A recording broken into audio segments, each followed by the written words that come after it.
Hello, my friend. Welcome Hi, to Colombia. nice to see you again. Yes, we have to catch up. I miss you so much in the me vacation. Oh, seriously? Well, tell me everything. But first, tell me what you brought me. Of course, I brought a very, very special gift. Guess what? What?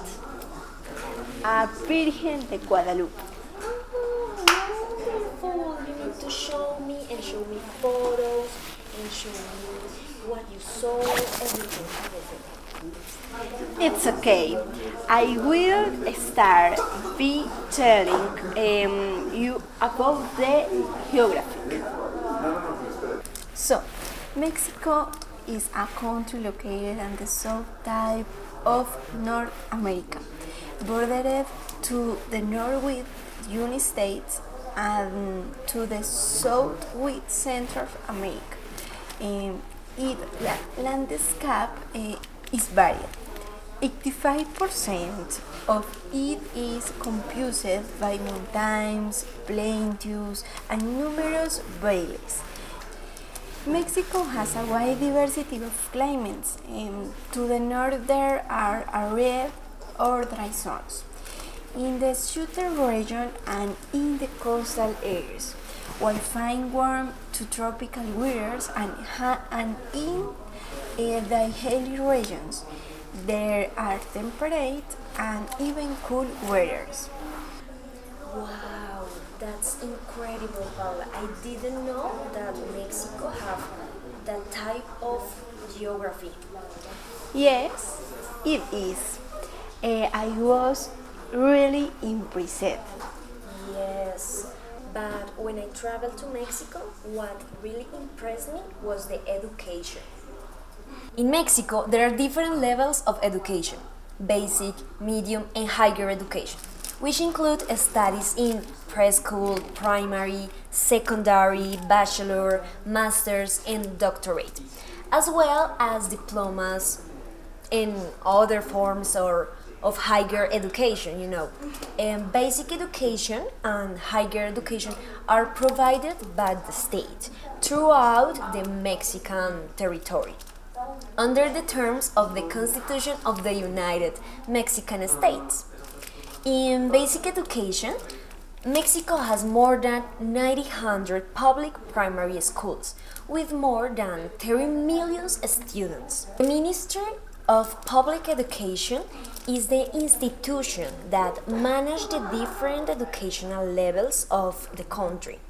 It's important to say that the education provided by the state must be secular, mandatory, free, and of a good quality. Yeah, I noticed all the children in Mexico were really smart. Yes, that's true, and all of them want to progress and become better. I think that's why the history of Mexico. I've heard about the Mexican Revolution. It was an armed conflict that took place in 1910 to take the power away from President Porfirio Diaz. Among the principal causes was an uniform distribution of lands and wealth. Workers being exploited, political and administrative corruption. Yes, Paula. And people in Mexico are very, very smart because of his president. Interesting. Who is the president of Mexico? The president of Mexico is Enrique Peña Nieto, who has been in that position for over 6 years. The politics of Mexico take place in a framework of a federal presidential representative democratic republic, whose government is based on a congressional system, in which the president of Mexico is both head of state and head of government. The federal government represents the United Mexican States and is divided into judicial as established by the political constitution of the United Mexican States. I can't believe I didn't know that. Yes, Paul. Well, according to your gift, why people in Mexico are so devoted to Virgen de Guadalupe? Well, about 90% of Mexico population are Catholics. Most of them are devoted to them, to the Virgen de Guadalupe, to the point that even in the most unspec places, like restaurants, houses, markets, and taxis, they have altars and images patrons because she accompanies a whole of her children in their daily routines. Yes, well, here in Colombia, we are also really devoted to our Virgencita. It's true, it's true.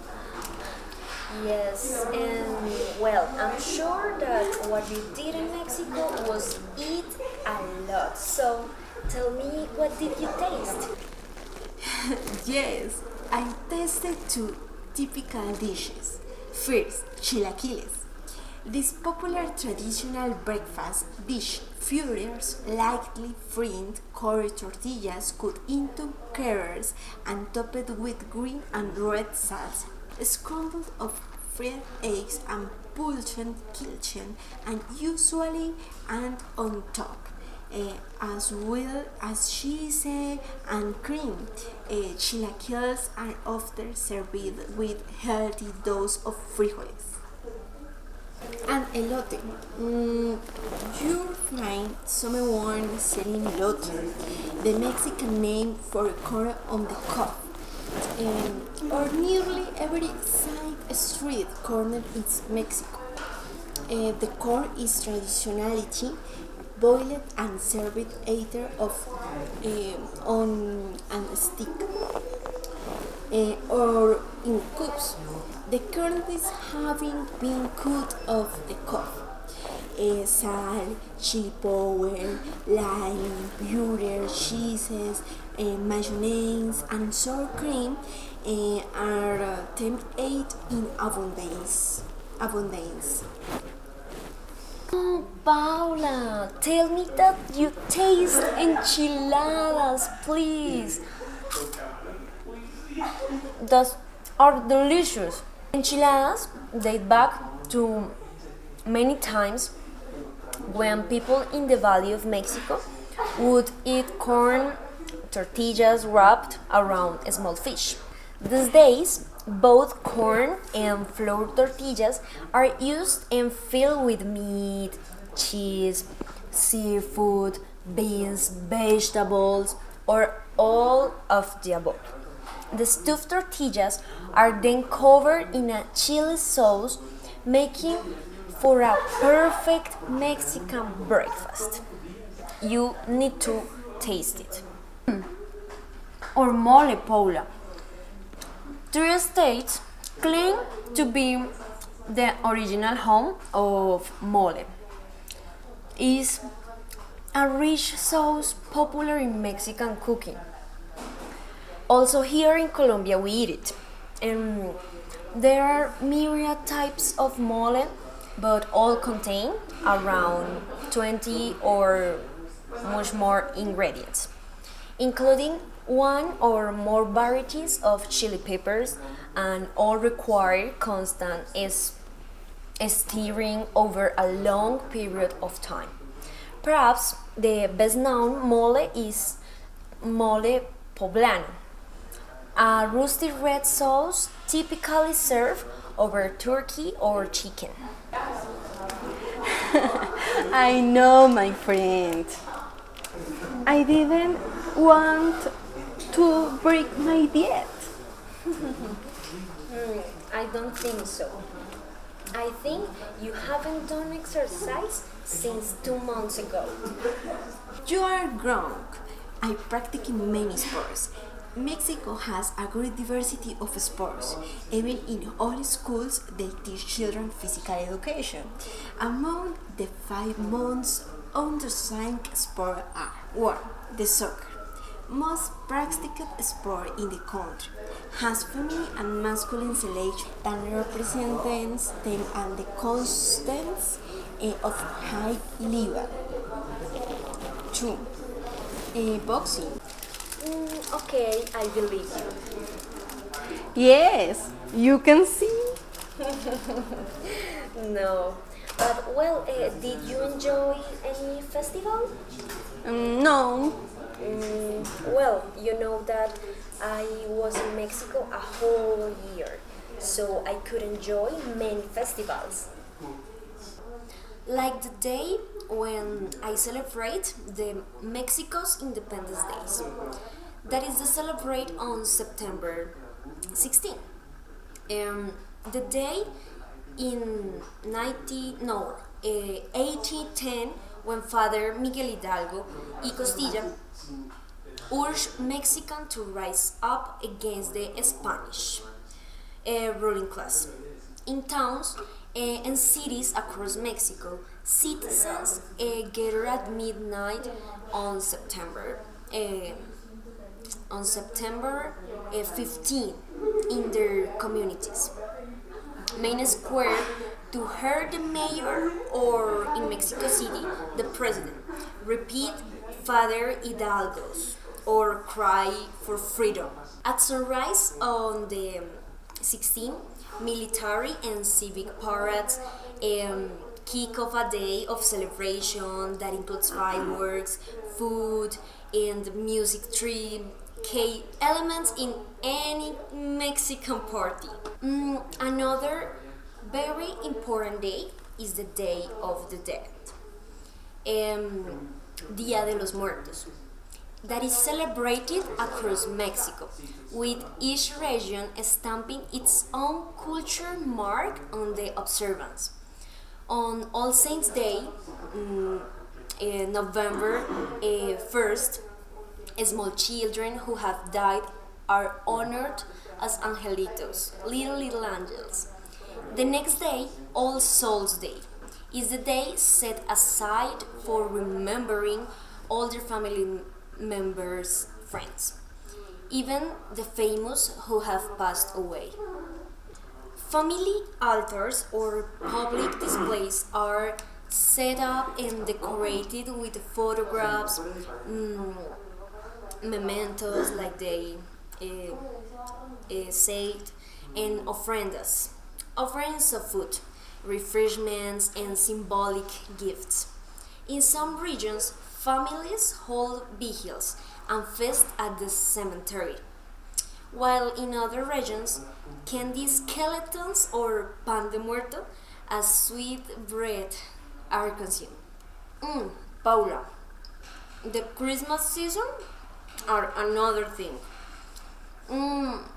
Well, begins on December 16 with Las Posadas.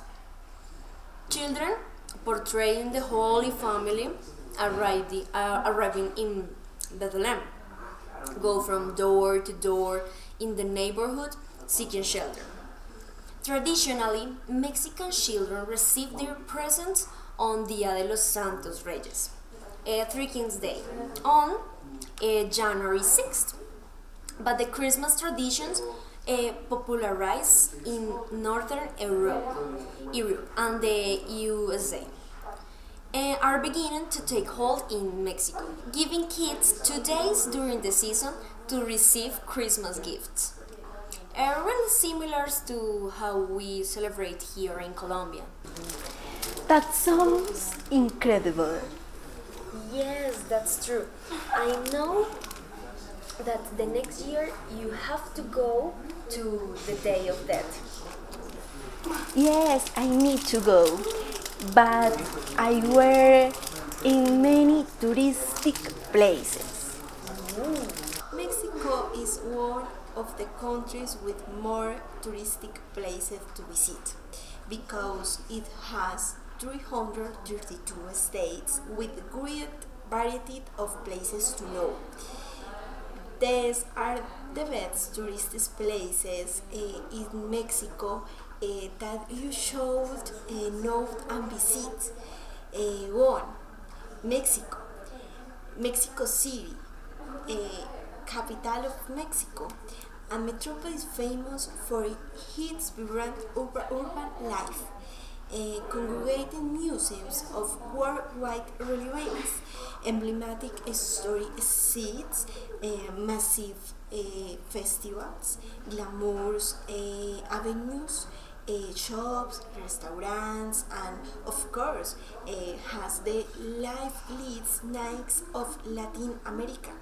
Among its main attractions stands out a fascinating historical center declared World Heritage by UNESCO with improvised sites of the Aztec culture. Cancun. Cancun is the island organized for its white sand beaches and turquoise waters. Here you can get to know the marine life in its natural habitat. Practice extreme sports, go out partying, and know the archaeological remains that the Mayas left for posterity. Acapulco. Acapulco is better. Acapulco is house of waves and golden sands where various luxury hotels, nightclubs, and sophisticated restaurants have been located. 4. Or Ribera Maya. Ribera Maya is a touristic strip located along the Caribbean Sea, home to state of extraordinary scenic beauty, among which are archaeological remains of the Mayan civilization, paradisiacal beaches, of turquoise waters, national parks, and coral reefs. Guadalajara. Guadalajara is the second most populated site of Mexico, land of tequila and mariachis, focused on artistic expressions and vibrant nightlife. Walking along its streets in its main attractions, among picturesque walls were sculptures, arches, water fountains, and squares full and life animated by the music of the mariachis. Wow, I couldn't go to all that touristic places. Don't worry, in the next trip. Yes, I need to do that. I need to go because now I'm sick with Avianca and all their problems. Paula, Mexico has an extensive network of modern airports all throughout the territory. Flying domestically is considered efficient and safe. Airport infrastructure in Mexico is the most advanced in Latin America. All the cities with more than 500,000 inhabitants have an airport. Listen to me. There are more than 70 domestic airline companies in Mexico. That's incredible. Also, Mexico has 76 seaports and 10 river ports. And you know, Pablo, you can pay, of course, just with Mexican peso in the airport or in whatever you want. But listen, the Mexican peso is the 8th most traded currency in the world, the 3rd most traded currency originating from the Americas. Of course, you know, after the United States dollar and the Canadian dollar. And the most traded currency originated from Latin America. But Mexico City is served by the Sistema de Transporte Colectivo metro system, and which is the largest in Latin America. Mexico is incredible. The first portions were opened in 1969, and it has expanded to 12 lines with 195 stations. The metro transport 4.4 million people every day. And here in Colombia, we just have Transmilenio. I'm sick with Transmilenio. That's true. People have no cultures. Do you want to know what I love it about Mexico? The people. The genetic mix between indigenous, European and African that occurred in Mexico from the 16th century formed a mestizo population with varied physical characteristics. Currently, the population is divided into three groups, mixed with 18% indigenous, with 10% and 10% of the remaining population having traits. The remaining population having traits of European origin, most Mexican and dark-haired, not very tall. And how were they dressed? Traditional men's pieces of clothing. The most popular and well-known men's pieces of clothing in Mexico are sarape, charro suit, sombrero, guayabero, jacket, and poncho. Sarape is a brilliantly colored garment with a frame. It is used as a charlape. Charro suit is a specially beautiful embroidered suit which in the world or the Day of the Dead. Sombrero is a Mexican hat with a white brim. This hat is made of straight or heavy film. It protects the body from the sun. This part of clothing is the most recognizable around the world. Guayabero is a lightweight shirt or suit which is used both as a casual and formal dress. It is made of cotton and very often decorated with heavy embroidery. Guayabero is perfect attire for Mexican heat. Really interesting, my friend. I'm really happy for you because you met new people in all of these places. Yes, thank you. Oh my god, I'm late. Okay. See you later. Okay, friend. Take it easy.